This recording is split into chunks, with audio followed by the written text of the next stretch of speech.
going, guys? Derek Howlett here, unreallivinghq.com, coming to you from Taluk Bahang. We're about 30 kilometers out of Georgetown right now at Bao Sheng's durian farm, and I'm here with a really kind of special guy. I ran into him on the road when I was riding home from my durian adventure from yesterday. I saw him walking up the road, eating a durian, and it's Rob Kolklisher. I really kind of butchered that. That's close enough. Close enough? Good job. From the year of the durian, and he's just going to tell me a little bit more about the year of the durian and what the year of the durian is all about. My wife Lindsay and I set out to experience a full year of durian. When we heard somewhere, some inkling that was possible, that there's enough, that the monsoons make a round trip around Southeast Asia and the durian follows that, we thought to try to map it out and see if we could eat 365 days of durian, and partly that as a thread and an excuse to travel and experience, you know, the different cultures of Southeast Asia. Right on. What countries did you travel through? Indonesia, Thailand, Cambodia, Vietnam, yeah, Malaysia, Brunei, Sri Lanka, Philippines, Vietnam. Yeah. So what got you originally interested in durian in the first place? How did you become so obsessed? So you're like a durian connoisseur right here.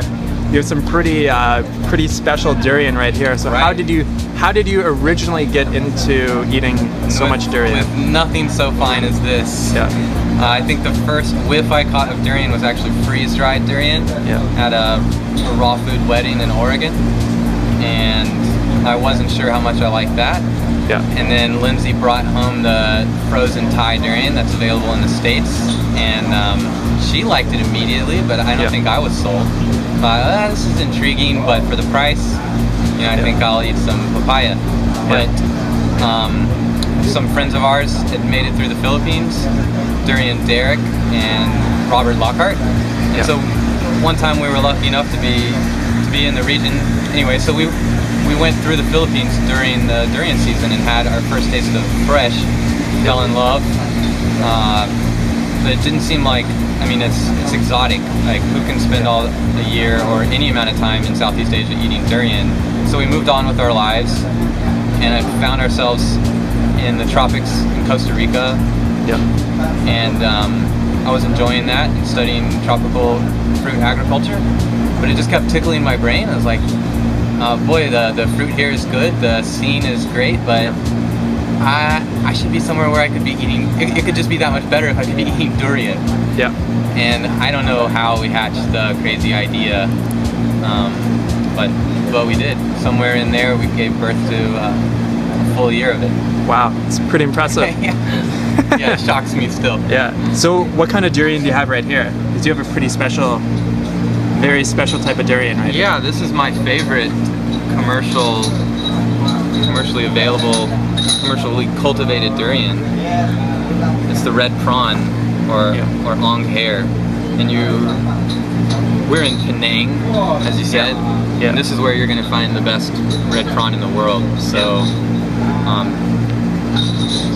this is maybe one of the best durians in the whole world. Right? Wow, incredible. Yeah. Now, do you rate Malaysian durian over Thai durian? Do you really like it here in Malaysia? Or? Yeah, I really like it here in Malaysia. Yeah. In fact, I'm usually more trying not to say negative things about Thai durian. Yeah. Because Thai durian is great in its own right. Right. And I think a person can love it until they've had Malaysian durian. Yeah. I know one of the big differences here in Malaysia, they actually let it drop off the tree, as opposed to in Thailand, they tend to cut it off the tree before it's fresh or ready to eat. So that's one of the main differences that I've heard. That is pretty much the essential difference. Yeah. They cultivate nice varieties there. Actually, if you eat Thai durian that's been grown here, it's pretty fantastic. Right. It's just that the matter of letting it stay on the tree until it's ripe. Absolutely. Now, how can people get a hold of you? What is your form of communication? Right. Well, my wife and I run a website. Yeah. Lindsay mostly. It's called yearofthedurian.com. Yeah. We've got a Facebook page too by the same name. Right on. And you. And what if somebody wanted to learn more about durian? What if they, what if they wanted to come here to Southeast Asia and they wanted to have a guide? Do you have anything coming out soon? Well, funny that you asked there. Lindsay's currently working on an ebook guide to durian travel in Thailand and Cambodia. Right on. If in the next year you plan on traveling any of those other countries I mentioned or India, then just check out our website, search around. There's endless resources on durian all over Southeast Asia. Perfect. But there'll be a very detailed guide coming out in ebook format for Thailand and Cambodia. Right on. So that'll just give people like a really, really good guide to going to the best spots and getting the best durian, right? Exactly. Where and when and where's nice to spend your time as well. Awesome. Because some places have great durian and not such a nice place to eat it. Yeah. Perfect. Awesome. Thanks so much, man. Thank you for bringing me up. So I just met Rob literally on the side of the road when he was walking up here. And he said, come back up for a durian buffet. So it's literally a durian buffet. It's 35 ringgit for myself here today. And I've had about one really big durian and 2 decently sized durian. I think you lost count there. I think you had 4 durians. Oh, did I really? I've been on a little bit of a durian high, and it almost kind of feels like I smoked a bunch of weed, but I didn't smoke any weed. Like I'm just kind of like, my head's just kind of like airy-fairy, and it's the first time that I've actually kind of ate enough durian to kind of get that feeling. So pretty incredible here in Malaysia. If you're ever, go ahead. Let's give them another look at the red prawn here, because just sitting in the shell, it's hard to appreciate the. Look at that. Oh baby. That grew on a tree, believe it or not. Yeah. Pretty incredible stuff. One of the most interesting fruit in the world for sure. Like, it's just so amazing.